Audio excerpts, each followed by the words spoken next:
Internal combustion engines जैसे petrol engine और diesel engine को स्टार्ट करने से पहले ये ज़रूरी है कि उस पर से लोड हटा दिया जाए। इसके अलावा यदि पावर इंजन से सीधे पहियों तक चली जाए तो हो सकता है कि इंजन लोड न ले पाए और बंद हो जाए। दूसरी ओर अगर इंजन पर्याप्त पावर पैदा करता है तो गाड़ी अचानक से चल पड़ेगी, जिससे लोगों को असुविधा या नुकसान भी पहुंच सकता है। इसलिए यह ज़रूरी है कि इंजन को पहियों से धीरे से जोड़ा जाए। इसके अलावा ऐसी कई स्थितियां होती हैं जिसमें हम इंजन को पहियों से डिस्कनेक्ट करना चाहेंगे, जैसे कि जब हमें ब्रेक लगाना हो या जब गाड़ी ढलान पर हो। इसके अलावा गियर्स बदलने के लिए भी इंजन को ट्रांसमिशन सिस्टम से डिस्कनेक्ट करना ज़रूरी होता है। क्लच एक ऐसा मैकेनिज्म है जो ज़रूरत पड़ने पर इंजन को ट्रांसमिशन से कनेक्ट या डिस्कनेक्ट कर सकता है। इस वीडियो में हम देखेंगे कि गाड़ी में क्लच पैडल दबाने पर कैसे एक क्लच इंजन को ट्रांसमिशन सिस्टम से कनेक्ट या डिस्कनेक्ट कर देता है। जैसा कि हम जानते हैं कि पावर गाड़ी के इंजन में बनती है, जिसके कारण क्रैंकशाफ्ट घूमता है और क्रैंकशाफ्ट से पावर क्लच के माध्यम से गियर बॉक्स को ट्रांसमिट होती है। इसके बाद यह पावर प्रोपेलर शाफ्ट और डिफरेंशियल से होते हुए पहियों तक पहुंचती है। क्लच फ्लाईव्हील और गियर बॉक्स के बीच में लगा होता है और जब भी क्लच पैडल दबाया जाता है यह इंजन को गियर बॉक्स से डिस्कनेक्ट कर देता है और इसलिए पावर गियर बॉक्स तक नहीं पहुंचती है।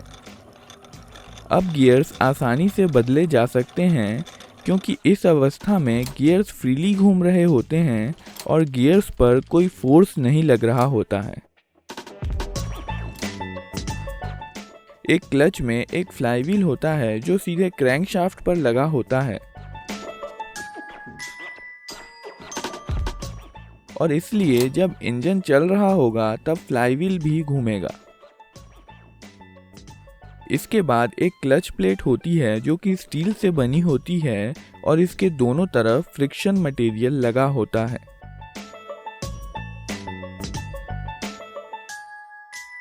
क्लच प्लेट एक स्प्लाइन शाफ्ट पर लगी होती है और यह शाफ्ट पर आगे पीछे मूव कर सकती है।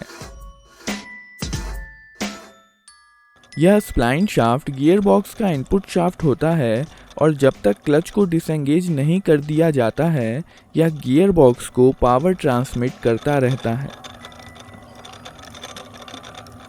मान लीजिए इंजन चल रहा है और इसलिए फ्लाईव्हील भी घूम रहा है।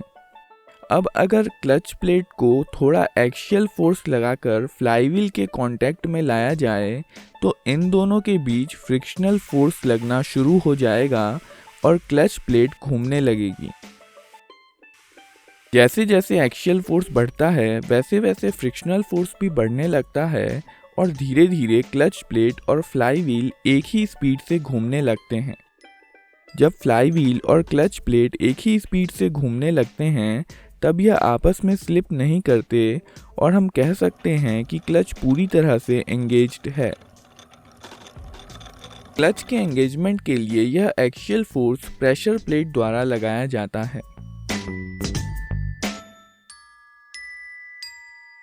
प्रेशर प्लेट को स्ट्रैप प्लेट की मदद से लचीले ढंग से क्लच कवर द्वारा सपोर्ट किया जाता है।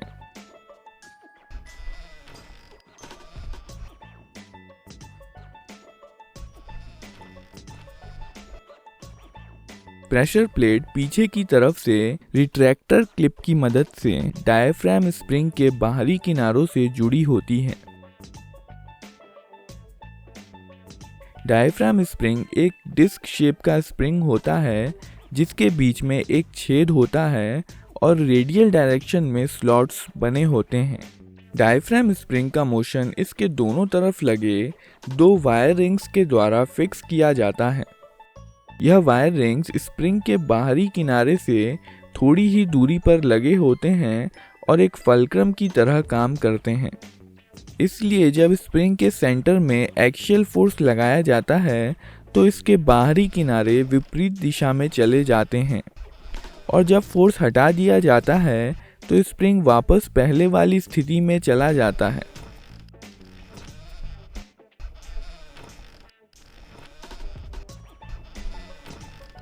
यह 2 वायर रिंग्स रिवेट के द्वारा अपनी पोजीशन पर फिक्स किए जाते हैं और बदले में यह रिवेट क्लच कवर पर फिक्स होते हैं। क्योंकि प्रेशर प्लेट डायफ्राम स्प्रिंग से जुड़ी हुई है, यह स्प्रिंग के बाहरी किनारे के साथ मूव करती है।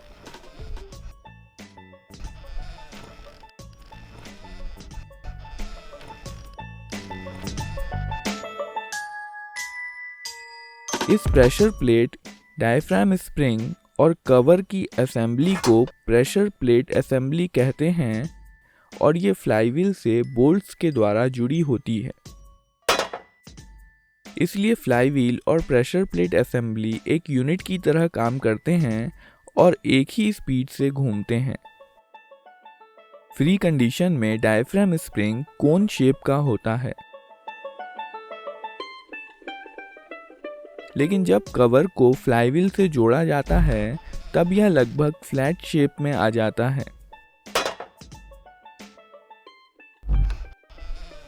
और यह प्रेशर प्लेट पर स्प्रिंग फोर्स लगाने लगता है। इसी फोर्स के कारण प्रेशर प्लेट क्लच प्लेट को फ्लाईव्हील पर दबा देती है और क्लच प्लेट पर दोनों तरफ से दबाव के कारण इस पर दोनों तरफ से फ्रिक्शनल फोर्स लगता है और यह घूमती है। जब क्लच पैडल दबाया जाता है, एक क्लच बियरिंग डायफ्राम स्प्रिंग के सेंटर को अंदर की तरफ धकेलती है।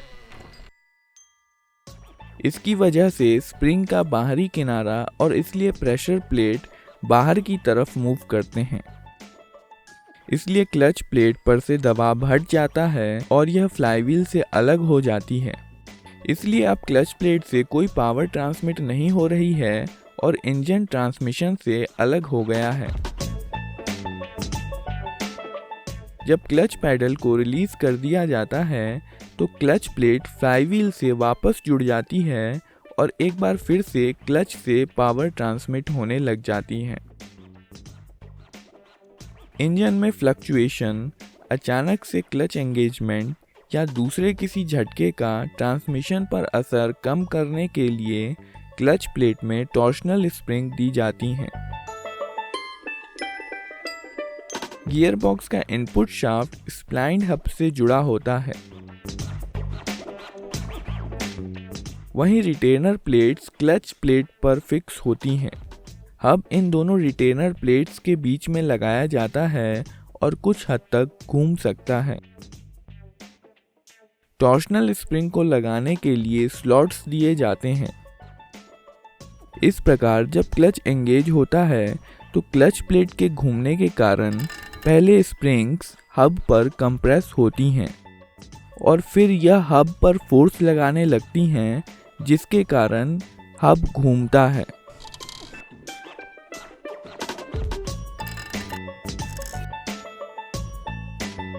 और इस प्रकार पावर स्मूथली गियर बॉक्स को ट्रांसफर हो जाती है।